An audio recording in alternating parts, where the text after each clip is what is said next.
gente não consegue lidar muito com dor, né? Porque dor tira a gente meio do prumo, assim, seja lá qual dor for. Agora, uma dor daquelas de cólica, sangramento, ai, mulher sofre, viu? Mas aí a gente tem que ficar pesquisando, investigando até chegar por vias de fato daquilo que você tem.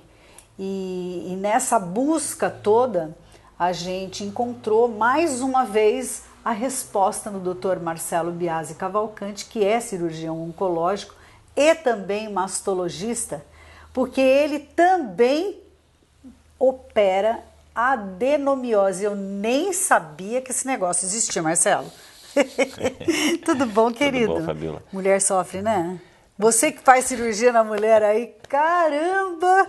Sofre, mas tem tratamento. Ainda bem, né, que tem tratamento, mas qual é a diferença, por exemplo, das outras coisas que a mulher tem? Endometriose, mioma, essas coisas todas. Então, a adenomiose, né?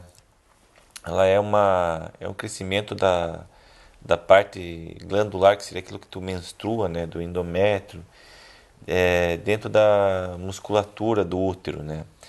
Então, ele até pouco tempo atrás, assim, era um diagnóstico só de achado de cirurgia do histopatológico, assim, você não tinha, não diagnosticava antes da cirurgia. Então, hoje a gente já consegue ter uma suspeita muito grande pelo quadro, né? Que não é um quadro só específico da adenomiose, é muito parecido com o mioma e é parecido também com a endometriose, então é um dos diagnósticos diferenciais desse sangramento vaginal irregular, dessa dor pélvica, né? Seria a adenomiose, que faz... e geralmente ela coexiste também ou com o mioma ou com a endometriose. Existem casos específicos, né? Uma boa parte também só de adenomiose, só que não tem nenhum mioma nem endometriose junto, que é só adenomiose. Mas geralmente ela coexiste, e isso tu consegue ver pela história, pelo ultrassom e a ressonância. São os exames que são um padrão Bem específico, ouro, então. assim, fala, hoje a pessoa no ultrassom, um ultrassonografista bom, ele já descreve no lado, adenomiose, na ressonância também, ele tem uns achados ali que ele consegue ver na zona de juncional ali, que ele vê que mudou, e ele consegue te dar esse laudo. Mas qual é o maior sintoma de quem tem adenomiose? Então, de maneira simples, assim, o quadro, de novo, é parecido, né? É aquele sangramento irregular, né? Além do que a mulher está Intenso? intenso, o volume começa a ficar volume grande. Esse é o mais comum. A pessoa pode ter a dor pélvica também mais importante do que uma menstruação normal, que vai se intensificando, né?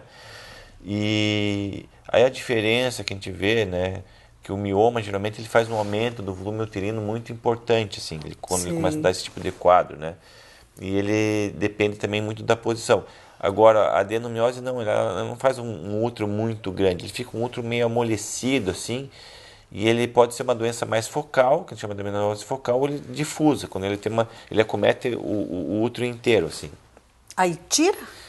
Em geral, assim, quando a pessoa quer tentar preservar a fertilidade, fazer um tratamento clínico, o melhor é usar um DIU medicado, né? O DIU Mirena, né? O ginecologista, eles tratam isso, eles põem o DIU, ou às vezes quando não se adapta o DIU, tentam um anticoncepcional não hormonal, mas o padrão seria o DIU, pelo que eu entendo, assim, mas eles fazem isso melhor do que eu.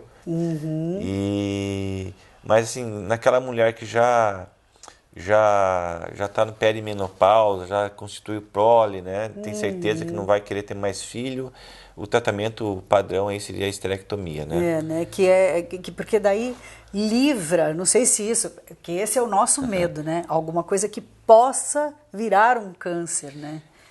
Até não é incomum assim, tá? Transformar, tem descrição de denominação, mas é muito raro, assim, do mioma também querer virar câncer, são coisas raras do raro, assim, a exceção da exceção. Certo, não é uma coisa comum, Não. então que se tem que ter um receio e Não, tal. mas é que o quadro do câncer também é parecido, entende? Pois é. Então a pessoa vem com o sangramento, vem com a dor e a gente tem que excluir. E aí tu vai pela faixa etária, assim. A gente sempre pensa nas causas mais simples. Vai pensar, se a pessoa é muito velha, ela pode ter uma atrofia da parte endometrial que por si só já leva um sangramento, né? Ou ela pode ter uma verruguinha dentro do útero, que chama de pólipo, que também leva um sangramento irregular, pode dar uma cólicazinha. Então essas são causas mais comuns. O mioma já é mais comum que a adenomiose. Aí tu tem adenomiose, mas você pode ter casos que tem um câncer ali de endométrio, tu pode ter um câncer de colo de útero, né, que faz sangramento também, né? Você tem a questão do sarcoma, são tumores também muito, muito agressivos e que fazem um diagnóstico diferencial com mioma, mas uma proporção assim, vamos dizer que de cada 2.000 esterectomias por mioma, uma seja sarcoma. Entendi. E é muito difícil fazer esse diagnóstico prévio, assim, sabe? Realmente eu pego casos assim, porque a gente acaba sendo a referência em câncer, então o colega foi para operar um mioma e teve como achado um sarcoma. Então isso é uma coisa que acontece e vai acontecer para todo mundo que opera, porque é muito difícil fazer o diagnóstico prévio desse tipo de doença, que é o sarcoma. Né? Agora, de câncer de endométrio, de colo de útero, a gente espera que o diagnóstico seja prévio, antes da cirurgia. Então, e isso pode causar infertilidade? Ele também causa, a adenomiose pode causar infertilidade, geralmente na forma mais difusa, assim. Então, quando a gente fala de sintoma que eu estava te falando, assim, que a gente pensa da forma mais simples, que é o que está até no livro, assim, quando só lê o livro, você não vê o paciente como um todo. A paciente, ela reclama muito do sangramento, mas aquilo faz muitas mudanças no corpo dela pela questão de sangramento e dor pélvica, entendeu?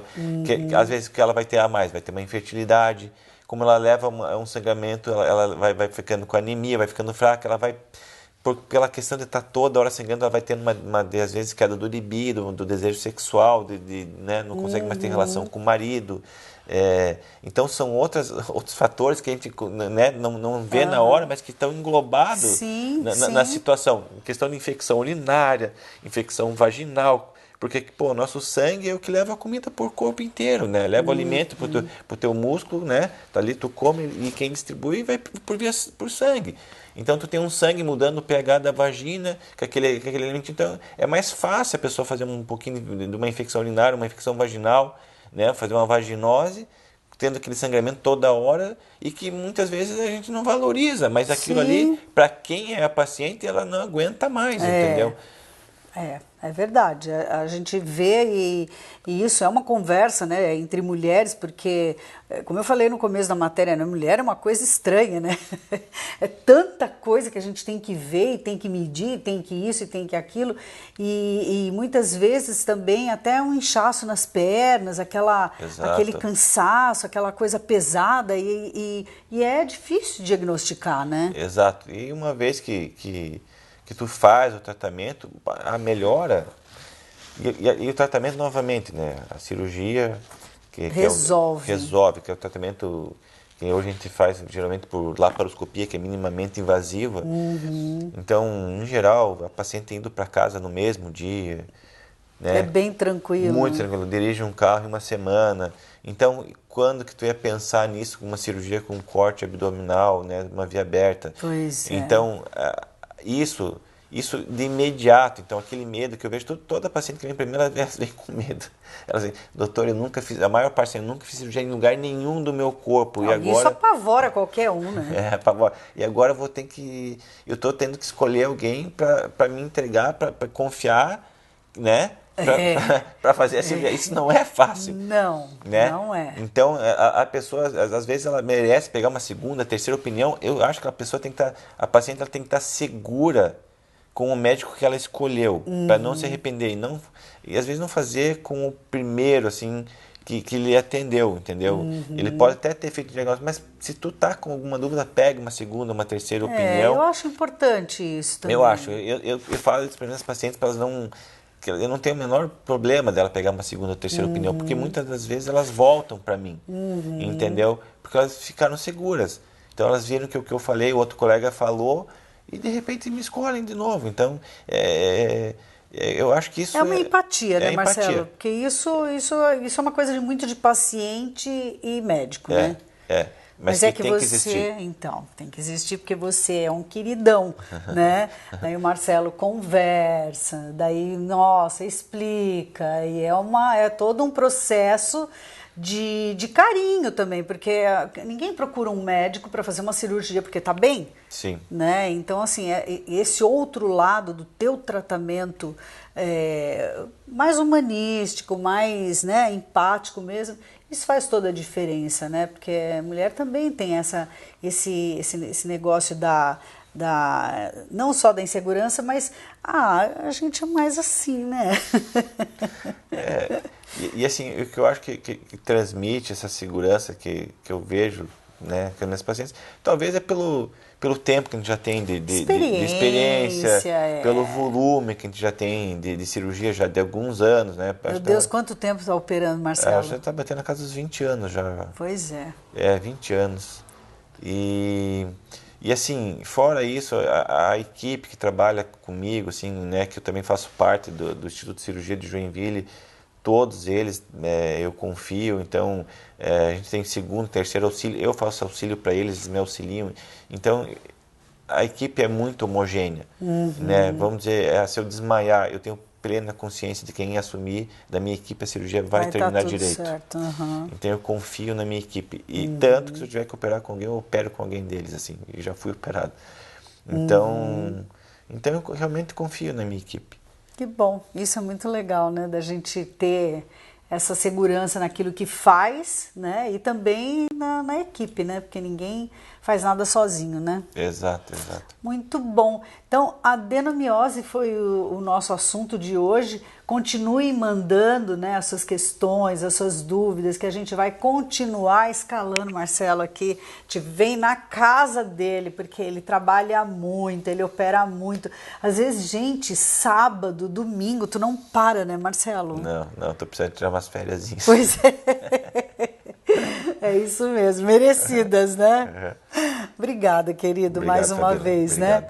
Siga o Marcelo também, Dr. Marcelo Biasi Cavalcante, nas redes sociais. Ele tem um material fantástico ali, onde ele explica, informa, e a gente às vezes até acaba se identificando ali com algum problema, outro, e até também os comentários, sabe, gente? Isso é muito legal também da gente falar, porque ali a gente vê que as pacientes do Dr. Marcelo realmente são apaixonadas pelo trabalho dele. Então é por isso que a gente está aqui mais uma vez agradecendo a presença dele, mas também a de vocês que nos segue, que nos assiste. Isso é uma delícia quando a gente anda por aí e recebe, né, toda essa energia boa que vem de vocês.